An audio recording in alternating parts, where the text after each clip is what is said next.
even the non-physical things that go in our head, و همچنین چیزهایی که فیزیکی نیستش و چیزهایی که میره تو ذهن ما they can be made in accordance with Christ.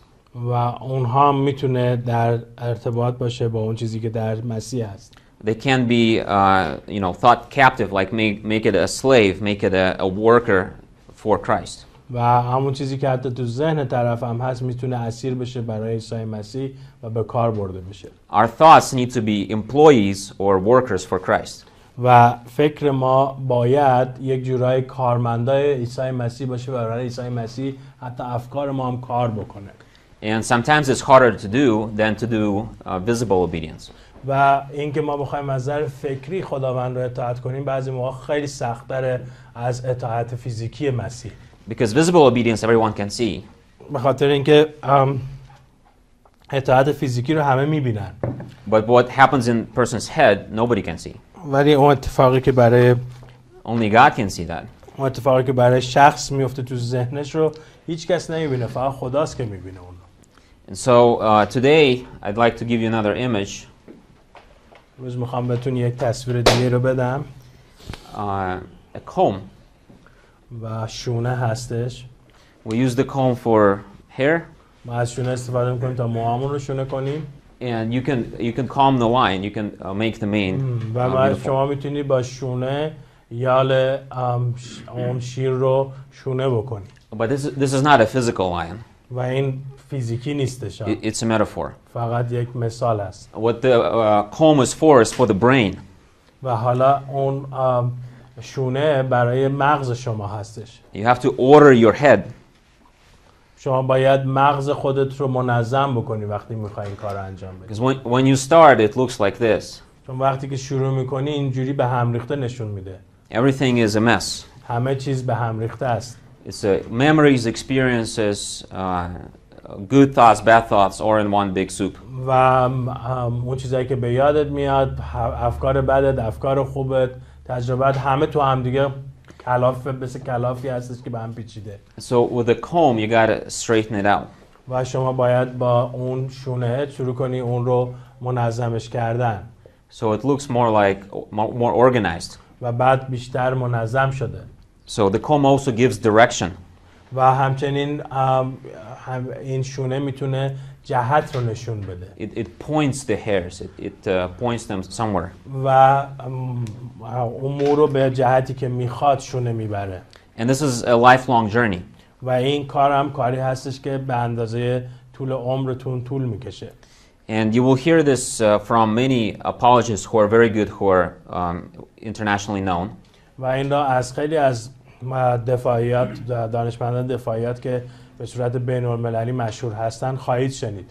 They will say that many of them will say that the greatest benefactor of their apologetics و خیلی‌هاشون میگن که بزرگترین سودی که برده میشه از دفاعیاتشون اینه. is often themselves. خودشون هستن. خودشون بیشتر از همه سود میبرن. Because they started to understand their own faith better. به خاطر اینکه خودشون ایمان خودشون رو بهتر از دیگران متوجه میشن. Because they started to live better, understanding how Christ wants them to live. و بهتر متوجه میشن که عیسی مسیح چجوری بوده و زندگی خودشون بیشتر تاثیر مثبت میگذاره روش. And they grew spiritually. And they became stronger. و از نظر روحانی رشد میکنن و قوی تر میشن. So going back to an earlier question, who should engage in apologetics? برگردیم به اون سوال که اول پرسیدیم چه کسانی باید دفاعیات رو انجام بدن. It's true that ideally everyone. درسته که ایدئال این هستش که همه این کار رو انجام بدن. Eventually. ولی در نهایت باید بتونن انجام بدن. You may be starting with really simple basic things, just learning how to obey God physically first. و شاید اول شروع کنی از نظر فیزیکی اول خداوند رو اطاعت کنی و ببینی که میتونی اون رو اول انجام بدی یا نه. But you don't stop there. You only start there. ولی اونجا دیگه ایست نکن و نگو که دیگه تمام شد کار من. You keep growing and you keep going. و بعد شروع میکنی به اینکه بیشتر رشد بکنی. And God teaches you through your journey. و خداوند به درس میده تو اون مثلا سفر روحانی که قرار گرفتی. Because when you go from this to this, چون وقتی که از اون به اون میری، از اون به هم ریختگی میری به you اون brush yourself, و خودت رو داری شونه میکنی، مغزت رو you thought, فکر میکنی and then you do it again. و دوباره شونه میکنی A lot of things that were very difficult at first become easier. و خیلی چیزایی که اول برات خیلی سخت بوده تبدیل میشه به یه موضوع خیلی راحت تر. Then you can say, I understand this passage, the و scripture, میتونی بگی که من این قسمت از کلام رو متوجه شدم and I understand it a lot better than I ever understood it. و بهتر از هر وقت دیگه الان متوجه شدم اینجا چی You میگی can say, I understand this person over there.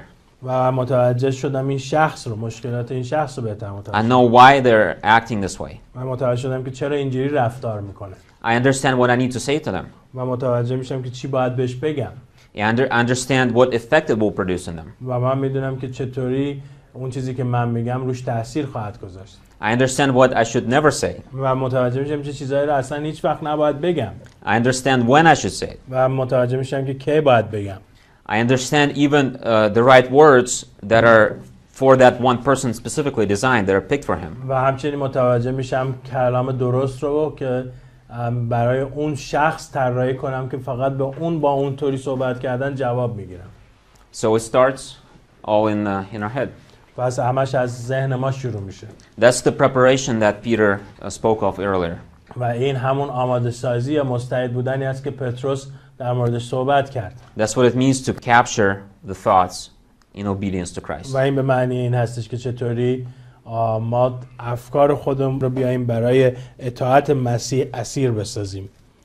And the corollary of this, like another consequence of this, و پیامد دیگه ای از این is that it's really hard. اینه که خیلی سخت این کار رو انجام دادن. Apologetics is considered the most difficult of Christian disciplines. و دفاعیات رو به عنوان سخت‌ترین رشته مسیحیت شناختن. There are very few schools where you can major in apologetics. و خیلی دانشگاه‌های خیلی کمی هستن که اجازه میدن که تخصص کسی در دفاعیات بگیره. I know only 6 in the world. من فقط فکر می‌کنم در کل دنیا 6 تا وجود داره. And usually this subject you get taught at the very last year of your studies. و اون چیزی که ما الان با شما می‌خوایم کار بکنیم معمولاً سال آخری هستش که اونجا اونا میخونن. So most Christians never have any training in apologetics. به خاطر همین است بسیاری مسیحی‌ها هیچ وقت دفاعیات رو به صورت درست هیچ وقت مطالعه نمی‌کنن. So that's why I think we're going to have a really special class. به خاطر همین هم کلاسمون فکر می‌کنم کلاس استثنایی خواهد بود. Because we will touch the most difficult area of theology of Christian life. چون می‌خوایم لمس بکنیم سخت‌ترین قسمت‌هایی که در الهیات وجود داره. But it also has the potential to change your life. و همچنین این در کلاس میتونه زندگی شما رو عوض بکنه. So why is it so hard? چرا اینقدر سخته؟ One of the difficulties is that it touches on many areas of science. یکی از دلایلی که دفاعیات خیلی سخته به خاطر اینکه در ارتباط با علوم گوناگون هستش. Technically, it's an area of philosophy. و به صورت تکنیکی در حوزه فلسفه میچرخه. And philosophy is already difficult by itself. فلسفه خودش به تنهایی خیلی مشکله. It's one of the most difficult areas of study. That's why today the most advanced or desired degree is called a Doctor of Philosophy. و انقدر فلسفه سخت هست به خاطر همین است که بالاترین مدرک تحصیلی مدرکی هستش که دکترای فلسفه بهش میگن. Apologetics is harder than philosophy. و حالا دفاعیات از فلسفه هم سخت داره. Because you also need to know theology. چون به خاطر اینکه باید الهیات هم بدونی. And not just your own theology, you have to know world religions. نه فقط الهیات خودتو بلکه باید الهیات مختلف مذاهب دیگر هم بدونی. And it's not good enough just to be familiar. You have to know them really well. و فقط هم خوب نیست که بگی یه چیزایی در مورد این دین میدونم. باید خیلی خوب ادیان دیگر هم بشناسی. You have to understand on such a level that the other person listening to you can agree, yeah, that's right. و انقدر باید اون مذاهب دیگر رو بشناسی که وقتی کسی بهت گوش میکنه بگه آره اینو میدونم درست میگی در مورد مذهب من دین من. You have to learn languages. باید زبان‌ها رو یاد بگیری to be effective. تا بتونی تأثیر بگذاری. So ancient languages often. مخصوصاً زبان‌های باستانی رو. You have to learn science, و باید علوم رو یاد بگیری. physics, chemistry. و فیزیک و شیمی باید بدونی. You have to learn history و باید تاریخ بدونی to make good arguments. تا بتونی بحث خوبی رو به پیش بکشی. And finally, the most difficult part, you have to know psychology. و بعد مهمترین قسمت و سخت‌ترین قسمتش روانشناسی هستش. Because I'm sure you had conversations that were bad conversations. و من مطمئن هستم که شما با کسانی صحبت کردید که بحثتون داغ شده و بحث بدی بوده در نهایت. And you know, you should have maybe ended the conversation 1 minute earlier. و میدونی که 1 دقیقه قبل اگر موضوع رو تمام میکردم خیلی بهتر بود تا And کشش so میدادم. knowing when to stop is so hard. و اینکه بدونیم کی باید دیگه صحبت نکنیم خیلی مهمه. It's deceptively hard because when you look at great apologists, و خیلی ما رو میتونه این گولمون بزنه به خاطر اینکه وقتی دانشمندان دفاعیات بزرگ رو بهشون نگاه میکنیم they perform or they do apologetics in like a very protected area in like universities usually. و به خاطر اینکه مثلا میرن توی دانشگاه ها و بحث میکنن در دانشگاه ها و شما نگاه میکنی میبینی خیلی راحت داره صحبتشو میکنه بدون هیچ مشکلی. And there's usually a judge or a referee. و معمولا هم یک داور میگذارن. With a timer, he measures how much anyone can speak. و زمان میگذاره که هر کس تو این بحث چند دقیقه وقت داره. And then he can interrupt if somebody says something that's not good. و اون میتونه همچنین بیاد وسط حرف و بگه که این چیزی که شما میگید مثلا بی احترامی بود یا نمیتونیم این صحبت رو داشته And there's only one person on this side and there's only one person on that side. فقط یه نفر یه طرفه یه نفر هم طرف دیگه است. In Christian life, it's never like that. و در زندگی مسیحی هیچ وقت اینجوری نخواهد بود. There's no person with a timer. و کسی نیستش که به شما زمان رو بده. There's no person who's going to say, no, you're not saying it correctly. No one's going to help you or protect you. و کسی هم نیستش که بیاد بگه نه اینو شما اشتباه گفتید اطلاعاتی گفتید این درست نبود. کسی نیستش که بیاد کمکتون بکنه تو این زمینه. There is almost never going to be a time when there is more of you than of them. و هیچ وقت نه زمانی نخواهد بود که بیشتر از شما باشه تا اونا. معمولا طرف مقابل شاید اصلا بیشتر باشن تعدادشون نسبت به ما. In my experience, usually you're the only one person and you're talking to 5 or 6 other people. و تو تجربه من معمولا شما تنها کسی هستی که وسط 5-6 نفر دیگه که قرار میگیری که اونا همش میگن این چیه اون چیه. And so if you give them the reason, they'll talk the entire time.